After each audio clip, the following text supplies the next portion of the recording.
Assalamualaikum warahmatullahi wabarakatuh.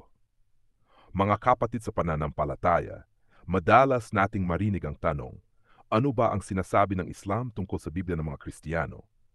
Ang Islam ay nagtuturo ng paggalang sa lahat ng mga propeta at mga kapahayagan. Hindi tayo tinuruan ni Propeta Muhammad sallallahu alaihi wasallam na maliitin ang pananampalataya ng iba, bagkus ay ipaliwanag ang katotohanan ayon sa Quran. Ang Biblia ay may pinagmulan kay Allah. Ang mga naunang kasulatan tulad ng Taura ni Musa alaihi salam at Injilyo ni Isa alaihi salam ay tunay na mga kapahayagan mula kay Allah.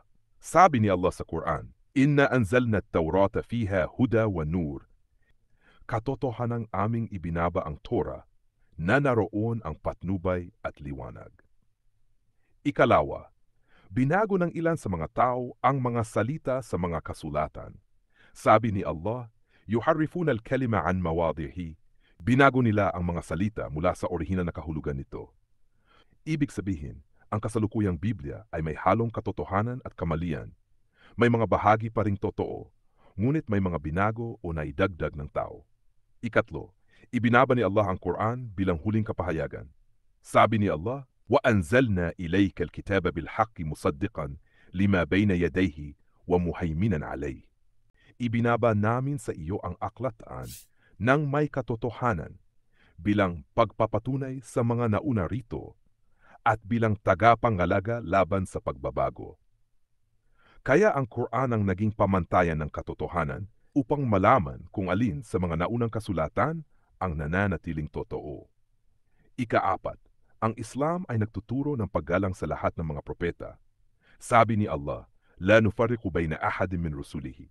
Hindi kami nagtatangi sa alinman sa kanyang mga sugo. Ang ibig sabihin nito, ang isang tunay na Muslim ay naniniwala kay Adan, Nuh, Ibrahim, Musa, Dawud, Isa, at kay Muhammad sallallahu bilang mga propeta ng isang Diyos, si Allah. Ang layunin ng lahat ng mga propeta ay isa, ang anyayahan ng tao sa pagsamba sa isang Diyos at sa paggawa ng kabutihan ayon sa kanyang gabay. Kaya bilang mga Muslim, hindi natin dapat laitin ang Biblia o ang mga Kristiyano, bagkus ay ipaliwanag sa mahinahon at marangal na paraan ang katotohanan ng Islam. Sabi ni Allah, Ad'u ila sabili rabbika bil hikmati wal maw'idatil hasana. Anyayahan mo sila sa landas ng iyong Panginoon sa pamamagitan ng karunungan at magandang pangaral. Mga kapatid, ang Islam ay hindi relihiyon ng panghuhusga, kundi relihiyon ng patnubay at awa. Naniniwala tayo na ang Quran ang huling kapahayagan, ngunit iginagalang din natin ang mga naunang aklat bilang bahagi ng kapahayagan ni Allah. Ang ating tungkulin ay ipaalam sa mundo na si Allah lamang ang tunay na Diyos at si Muhammad ang kanyang huling sugo. Assalamu alaikum warahmatullahi wabarakatuh.